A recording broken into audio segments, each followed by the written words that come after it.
अस्सलामुअलैकुम वरहमतुल्लाहि वबरकातुहू। हज़रात, आप लोगों के सामने मैं एक छोटी सी वीडियो लेकर हाजिर हुआ हूँ। शब-ए बारात की फजीलत आइए मौलाना मुफ्ती सलमान अजहरी साहब से सुनते हैं। रिवायत में आपके सामने पेश करता हूँ। शाबान की अजमत क्या है, सुनिए। इसमें जो रिवायत है तफसीर सावी में फरमाते हैं कि रसूल करीम सल्लल्लाहु अलैहि वसल्लम 13 शाबान की रात को खड़े हुए, और ये महीना इसीलिए ज्यादा अफजल भी है कि ये महीना मेरे मुस्तफा का महीना है, और ये सरकार गौसे पाक रदी अल्लाह तआला अन्हु का फरमान गुनियतुत तालिबीन में है कि शाबान का महीना रसूलुल्लाह का महीना है। कसरत से इसमें अपने रसूल को याद करो। अब मैं आपको बता रहा हूं जो रिवायत तफसीर सावी में है, 13वीं शाबान को नबी पाक सल्लल्लाहु अलैहि वसल्लम रात में खड़े हुए और क्या किया तवज्जो। आज लोग दलील पूछ रहे हैं अपने नबी को याद करने के लिए। 13वीं शाबान को मेरे आका खड़े हुए और रात भर मौला करीम की बारगाह में ये अर्ज करने लगे, मौला मेरी उम्मत की बख्शिश मेरे हवाले फरमाते। हुजूर ने 13वीं शाबान को ये दुआ की तो रिवायत में कि अल्लाह ताला ने इजाजत अता की कि आपकी 1/3 उम्मत की बख्शिश आपके हवाले, आप शफाअत कर सकते हैं। 1/3 1/3 उम्मत की सिफारिश आप कर सकते हैं। 14वीं रात को फिर मेरे आका सल्लल्लाहु अलैहि वसल्लम खड़े हुए, रात भर अर्ज करने लगे, मौला मेरी उम्मत की शफाअत मेरे हवाले कर दे, इनकी बख्शिश मेरे हवाले कर दे।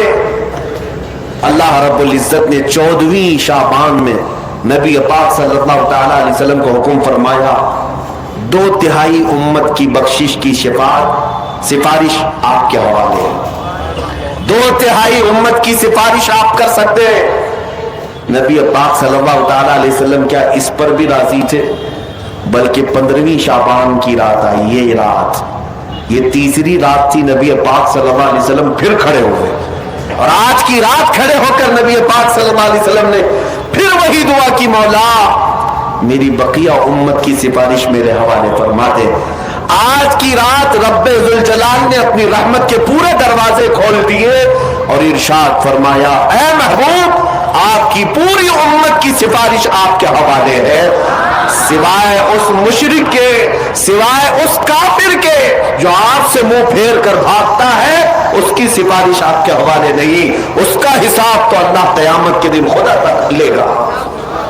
आज की रात मेरे अजीजों, मेरे नबी पाक सल्लल्लाहु तआला अलैहि वसल्लम को मुकम्मल शफाअत करने का इख्तियार दिया गया है। पूरी उम्मत की शफाअत, पूरी उम्मत की शफाअत। शफाअत का मतलब क्या है? अल्लाह की बारगाह में सिफारिश करेंगे, सिफारिश करेंगे। बख्शना तो मौला का ही काम है, मग़फ़िरत तो रब ताला की शान है। अब सुनिए, हज़रत अब्दुल्लाह इब्न अब्बास रदी अल्लाह ताला अन्हु से मनक़ूल जो हदीस मैंने आपको बताई, 5 रातें जो दुआओं की कबूलियत की हैं। इसी तरह आपसे एक और रिवायत है, आपने फरमाया कि आज की रात अल्लाह तबारक व तआला इतने लोगों को माफ फरमाता है, ये तिर्मिज़ी की हदीस है, इतने लोगों को माफ फरमाता है कि बनु कल्ब एक कबीला था जिसकी बकरियों के बाल हैं, इतने लोगों को अल्लाह जहन्नम से आजाद फरमाता। ये सारी हदीसें पढ़ना चाहें तो किताबों में मौजूद है। मैं आपको सिर्फ चखा रहा हूं इसलिए कि आप भी याद नहीं रखेंगे। अल्हम्दुलिल्लाह यहां पर सुन्नियों का मजमा है और अक्सर हमारा मामूल यही है, हमारा तो मामूल यही है। बहुत सारे लोग, हम अपनों में ये नहीं कहते कि जो लोग ये कहते हैं मीलाद कहां से साबित है, शब बारात कहां से साबित है, शब कदर कहां से साबित है, तो हम तो सिर्फ पहले लफ्जों में सिर्फ इतना ही कहते, ये तो सिर्फ सुन्नियों की किस्मत से साबित है, यह हमारी किस्मत में लिखा हुआ है, यह हमारी किस्मत में लिखा हुआ है कि अल्लाह तबारक व तआला ये मौके अता फरमाता है गाहे बगाहे, और बंदे उसको याद कर लेते हैं। अजीज़ान गिरामी औक़ात, और एक हदीस, क्या कब्रिस्तान जाना चाहिए नहीं जाना चाहिए, इस पर भी बड़े एतराज़ात हैं। खजानतुर रिवायात बहवाला फतावा रज़विया शरीफ आला हजरत ने भी नकल फरमाया कि आज की रात रूहें तुम्हारे घरों में आती हैं। कब्रों पर जितने भी आराम कर रहे हैं उनकी रूहें तुम्हारे घरों पर आती हैं, और जो घर में जिक्र अज़कार हो, इबादत हो और उन्हें इसाल किया जाता है, वो लेकर कब्रिस्तान वापस जाती हैं और अपने पड़ोस में फख्र करती है कि मेरे घर वालों ने मुझे ये दिया, मेरे घर वालों ने मुझे ये तोहफे दिए। आज की रात रूहों के ईद की भी रात है, लेकिन वो रूहें जिनके घर वाले उन्हें कुछ नहीं देते, वापस कब्रिस्तान जाते हुए ये कहते हुए जाती हैं, अल्लाह तुम्हारा इससे भी बुरा हाल करे। वो उन्हीं लोगों को कोस कर जाती होंगी जो दलील बार बार पूछते रहते हैं। अल्हम्दुलिल्लाह हर सुन्नी 2 रकात नफिल तो आज पढ़ता ही है, कब्रिस्तान से गुजरते हुए सलाम तो करता ही है। हम अपने बुजुर्गों को भूलने वालों में से नहीं है, जिनको बार बार दलीलों की जरूरत है, उनकी रूहें आकर कोस कर जाती होंगी। बहरहाल ये शाबानुल मुअज्जम का महीना, जिसके मुताल्लिक तारीख ये है कि एक तारीख में आपको बताऊं, इस महीने की एक और तारीख है कि सैयदना मूसा अलैहिस्सलातु तस्लीम को नबूवत इस महीने में मिली। हजरत इब्राहिम खलीलुल्लाह को अल्लाह ने नूर मारिफत इस महीने में दिया।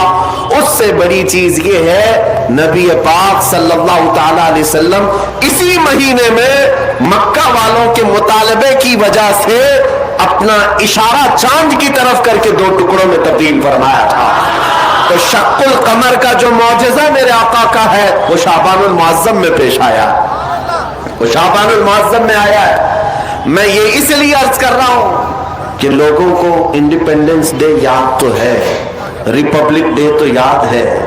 आज पूछता हूं मैं कि 15 अगस्त हमारी आजादी का दिन है, हर साल मनाते हैं। अरे मियाँ 1947 में आजाद हुआ था ना, तो अभी तक क्या है, या हर साल आजाद हो रहा है? हर साल आजाद हो रहा है? नहीं, एक बार हुआ था, लेकिन उसकी खुशी अब तक मनाई जा रही है। इस पर किसी को एतराज नहीं, मियाँ हम भी मनाते हैं, हमें भी खुशी, हम इसी मुल्क में रहते हैं। लेकिन जिनको शब बारात नहीं मनाना, शब मेराज नहीं मनाना, शब ईद मिलाद नहीं मनाना, उनके मदरसों पर तो झंडे 15 अगस्त को पूरे दिन भर लहराते रहते हैं। क्यों? इसलिए कि डर है हुकूमत पर जो बैठे हुए हैं। बस फर्क इतना है, दलील पूछने वाले अपने आकाओं से डरते हैं और सुन्नी अपने आका से मोहब्बत करते हैं। तुम्हारा आका तुम्हें मुबारक, हमारा आका हमें मुबारक। अल्हम्दुलिल्लाह हम अल्लाह और उसके रसूल की रजा के लिए जी रहे हैं और नबी पाक सल्लल्लाहु तआला अलैहि वसल्लम की मोहब्बत के लिए जी रहे हैं। इकबाल ने सच कहा था, डॉक्टर इकबाल ने, हमें करनी है शहंशाह बतहा की रजा।